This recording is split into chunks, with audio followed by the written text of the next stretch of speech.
नमस्ते, राधे राधे एवरीवन। आप सभी का मेरे यूट्यूब चैनल पे बहुत बहुत स्वागत है। मेरा नाम ज्योति है। मैं राजस्थान से हूँ और मैं आप सभी लोगों की तरह कॉम्पिटिटिव एग्ज़ाम्स की प्रिपरेशन कर रही हूँ।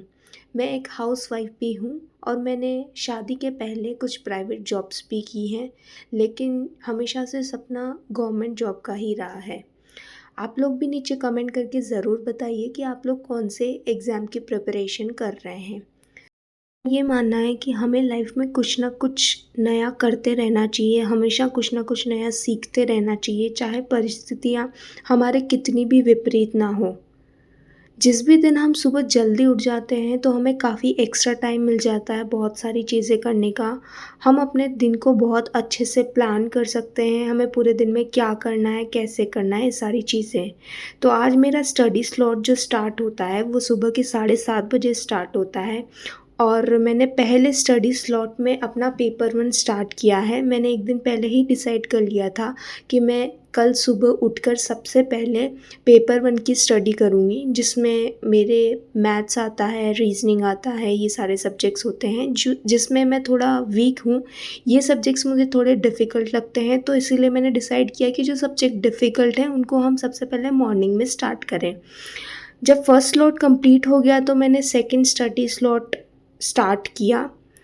सेकंड स्टडी स्लॉट करने के बाद में मैंने अपना रिवीज़न किया। सेकंड स्टडी स्लॉट में मेरे जो टॉपिक्स थे वो भी रीज़निंग से रिलेटेड ही थे, जो मैं ऑनलाइन स्टडी कर रही थी। रिवीज़न एक बहुत इम्पॉर्टेंट पार्ट हो जाता है हमारी स्टडी का। अगर हम टाइम टू टाइम रिवाइज़ नहीं करेंगे तो हम चीज़ों को याद भी नहीं रख पाएँगे। इसीलिए मैं रिवीज़न को एक बहुत इम्पॉर्टेंट पार्ट मानती हूँ। सुबह से मैं वही सारे टॉपिक पढ़ रही हूँ जो मैंने रात को 1 दिन पहले डिसाइड किया था कि मुझे नेक्स्ट डे क्या पढ़ना है, कौन से टॉपिक पढ़ना है। तो मैं वही सारे टॉपिक पढ़ रही हूँ जो जो मैंने पहले पढ़ा हुआ था उसी का ही रिवाइज़ कर रही हूँ। जब मेरा रिवीज़न ये सारी चीज़ें कंप्लीट हो गई उसके बाद में मैं घर के काम करने लग गई, मैं खाना बनाने लग गई। आप लोग कमेंट करके ज़रूर बताइए कि मैं क्या बना रही हूँ? क्या आप लोगों ने भी कभी ये सब्ज़ी खाई है? अगर आप लोग गेस कर सकते हैं तो। तो मैं आप लोगों के साथ एक चीज़ शेयर करना चाहूँगी। जब हम कॉलेज में पढ़ा करते थे तो हमारी एक टीचर थी, वो हमेशा हमको एक ही बात सिखाती थी कि अगर हमें लाइफ में आगे बढ़ना है और हमें ऐसा लगता है कि हमारी कुछ ऐसी आदतें हैं जो हम नहीं बदल सकते, तो आपको हमेशा एक चीज़ ध्यान रखनी चाहिए कि लाइफ में ऐसी कोई भी आदत नहीं है जो इंसान बदल नहीं सकता है। आपके अंदर वो कैपेबिलिटी है, वो पोटेंशियल है कि आप अपनी हर एक आदत को बदल सकते हैं। जैसे मैंने अभी डिसाइड किया कि अब मैं सुबह डेली सुबह जल्दी उठ के पढ़ना शुरू करूँगी। तो अगर हम कोई भी काम लगातार 21 दिन तक कंटिन्यू करते हैं, तो वो काम आपकी आदत बन जाता है। तो इसीलिए जब भी आप कोई डिसीज़न लें कि मुझे अब मैंने ये डिसाइड कर लिया है लाइफ में, अब मुझे ये चीज़ कंटिन्यू रखनी है। जब भी आप कोई डिसीज़न ले लें तो उसको लेके आप कंसिस्टेंट बने रहें। ये चीज़ें सबको पता होती है कि हाँ, हमने भी सुना है कंसिस्टेंसी बनी रहनी चाहिए। लेकिन जब आप डिसाइड कर लेंगे कि नहीं मुझे करना ही है, तो कंसिस्टेंसी अपने आप बन जाएगी। इसका मतलब ये नहीं है कि कोई किसी को अगर सुबह ही पढ़ना पसंद होता है, कुछ लोगों को रात को पढ़ना पसंद होता है।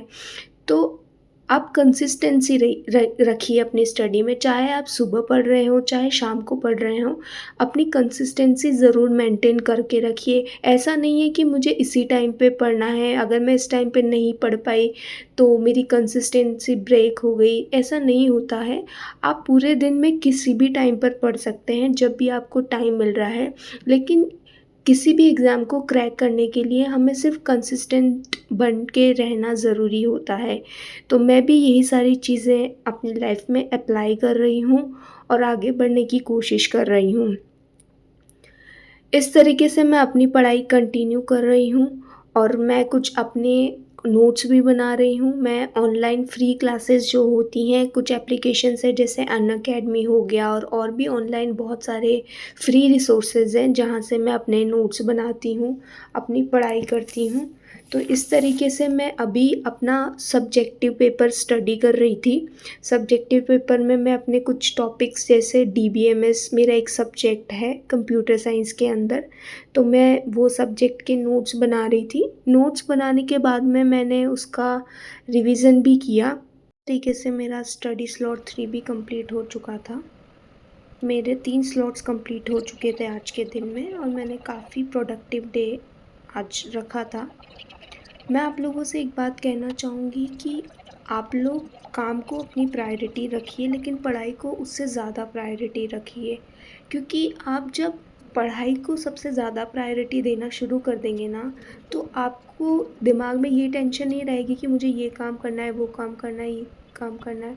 क्योंकि अभी आपके लिए प्रायोरिटी सबसे ज़्यादा पढ़ाई है और मेरा ऐसा मानना है कि फीमेल को शादी के पहले या शादी के बाद में इंडिपेंडेंट होना बहुत ज़्यादा ज़रूरी है, क्योंकि एक इंडिपेंडेंट वुमन खुद को हेल्प कर सकती है और उसके जैसी बहुत सारी वुमेन्स को हेल्प कर सकती है, उसकी फैमिली को सपोर्ट कर सकती है।